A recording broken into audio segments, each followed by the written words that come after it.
Guys, we're week 5 now of the transformation and just over the halfway mark. We've been really keen talking to you guys last week about a deload week, about recovery. So we hope that you guys are feeling pumped for this week. I've got Tom here with me again today because we want to talk more about your programming progressions. Hitting the halfway mark, we want to make sure that you guys are just excelling for the next few weeks and you're going to hit that big goal that you guys have set. So we want to make sure you guys are adjusting your training appropriately. And we also want to answer a few questions that have come up on the Facebook page in the last couple of days. So Tom, you put the program together for us. We're, like I said, just past the halfway mark. What would be your recommendations at this point for our guys that have been following those 2 plans that we had up there? Yep, so week 5 now, I would start looking at progressing one of the training variables in your program. So say for instance, Rowan, you're doing 4 times 10 of 80 kilos and you've been doing that for the last 4 weeks. We now need to start overloading that. So you're gonna, because your body is now adapted to that stimulus, that it's not gonna get any stronger. That's just your base level of strength now. So we're gonna need to go heavier, okay, to sort of increase the stimulus. But while we're doing that, we might decrease it to 4 times 8 reps. So I would look at increasing weight and decreasing repetitions. So that you want to be changing one thing, not too many things. You don't want to increase weight, increase repetitions, and then increase your or decrease your recovery time between sets and stuff like that. So if you guys can remember the FIT principle, so think about frequency, intensity, time, and type. If you can vary one of them per week, I would do, then you'd be okay. So if your frequency, you can sort of increase how much you're going to train per week. Intensity is going to be talking about how much weight you're going to be lifting. Time is going to be rest periods between. And then type is also going to be sort of contraction type, which is sort of how we're lifting. So that's probably going to take a little bit more time to go into sort of strength and endurance. With the type, obviously, we've got you guys set on the program of what the exercise is we want you to do. So when you say time, we're talking time under load, so how long it takes me to pump the rep out. We're also talking rest time. So am I going to decrease my rest time? Am I going to increase my rest time? It then comes down to what program you're following. If I'm looking to build muscle, I would increase my rest. If I'm on the fat burning program, I would probably decrease my resting time because then I can get more work in a short amount of time. My heart beats more times throughout the training session and then we burn more fat by that and sort of increase metabolism.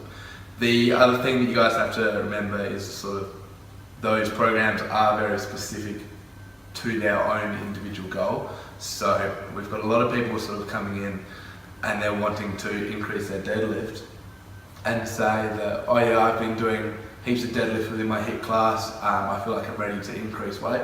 Just remember the sort of the specificity between both of them. The HIIT class is there, it's called high intensity interval training. We're trying to get your heart rate as high as we can and as low as we can. So as much as we like to think it does, and it will a little bit, the movements in HIIT classes aren't going to transfer as well into the strength training as something than a strength class will. Cool. So what we were talking about just before we kicked off with our video, Tom, was we've been training for 4 weeks. We've passed that newbie phase. We're hopefully past the newbie phase and we're recovering well. We've been increasing our training. So this second part, and what I'm picking up from you saying now, is we need to get a little bit more specific. We need to get a little bit more into the detail of our training and know our numbers. And so you're stressing to the guys now we should be looking at our that FIT principle, so the frequency of training, the time, not necessarily the type because we've loaded that up, and intensity, so the load. So guys, get around your numbers, know them. If you want some help with that, come and talk to us. If you haven't been changing the numbers now, that's what Tom's saying. Start changing and playing with those numbers a little bit. And then that's an interesting point you just brought up there, the specificity around the actual training session. It's just sort of trying to tailor it towards your goal. So specificity, basically, if you wanted to become a better runner, you should be doing more running. You can't sit on the bike and hope that these cardiorespiratory sort of stimulus is going to make you a better runner. It'll make you fitter, but it won't necessarily make you a better runner. So that's why I'm sort of trying to differentiate, like even box fit and stuff like that, which is great. It's not necessarily going to make you a better lifter. Do you know what I mean? We sort of need to, if we're looking at increasing the weights in the gym, then it needs to all be specific to what we're doing through that. So coming back then, guys, and we put this in the email at the beginning of the week, come back to your big goal. What was that big, scary goal that you set at the beginning of the 8 weeks that you want to be able to achieve? Come back to measure that and go, okay, is my training now getting a bit more specific to it? So am I trying to lose weight? Am I trying to gain muscle? Is there a certain movement pattern that I'm trying to achieve for my fitness test at the end to get better? We want you guys to start to focus on that now in the second part, because everything we just talked about, we've kind of been talking a lot there around the strength gains and the movement, but certainly on the fat loss side of it, frequency might be your next best thing. Yeah, definitely. Increasing how often you're training a little bit as well, even how long you're going to be training for. If I've got you on the intervals on the bike and they sort of do overload each week, but if they're still feeling a bit easy, maybe you've adapted really well to it. Everyone's going to adapt to it differently, so listen to your body. If it feels easy, crank it up a little bit, keep going with your assault bike, keep doing your hill sprints and running on the treadmill. All right, that brings us to a good question. We're going to shout out to Reese for hitting us up with the question this morning. We talked about this a little bit last week as well with our deload week, but if I've been increasing the frequency of my training and I'm starting to feel sore at this point, so we're week 5, and now I'm starting to get sore after almost every session, what's the advice we're going to throw out? Yeah, okay, so I know that Reese has been training for a while, but for a lot of people, if this is your first time sort of training and lifting, we have to understand that your muscles are going to adapt to your training a lot faster than your ligaments are. So basically, imagine I've got, say, bicep. My bicep's going to increase in size and strength, but the ligaments take a little bit longer to sort of catch up to your training stimulus. So that would, if you're new to working out, that would maybe be my first sort of, that would be the cause of it, I would say. So I wouldn't be jumping the gun too much. So listen to your body. If it's sore, there's going to be a reason for it.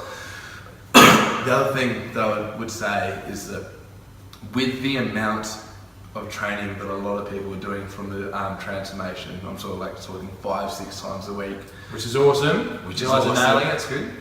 In saying that, I know that a lot of people love it when they come out of the gym and or like the next day, they can't walk. Their legs are so sore, their arms are so sore, their back's so sore, because it means you've done a good workout. You know that, but if you come out from the gym and you're not sore the next day, we've still worked out, we're still going to better ourselves. So for me, it would be if I'm going to train 6 times a week and my legs are sore for 3 days, working out at that intensity almost seems counterintuitive. Do you know what I mean? Just because you're not sore doesn't mean you haven't done a good workout. It's going to be better sort of beating yourself up a little bit, recovering, training again the next day, and working sort of like that between recovery and stimulus, rather than smashing your body through a massive leg day and then you can't walk for 3 days and then trying to keep smashing it and keep smashing it.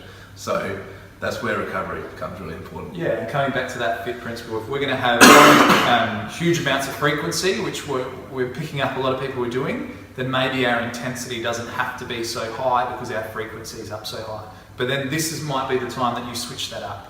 Maybe you put your intensity up and you bring the frequency down, or if you've been the other way, switch it and keep playing with those. Let's get that. Let's get the stimulus going so that you guys don't hit any plateaus. It's a word we don't want to hear too much of because we've only got 3.5 weeks. We want you guys to come home with some big numbers.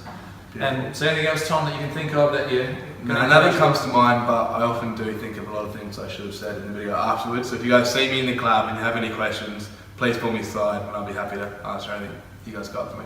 Awesome. Thanks, guys. Looking forward to seeing you in the club.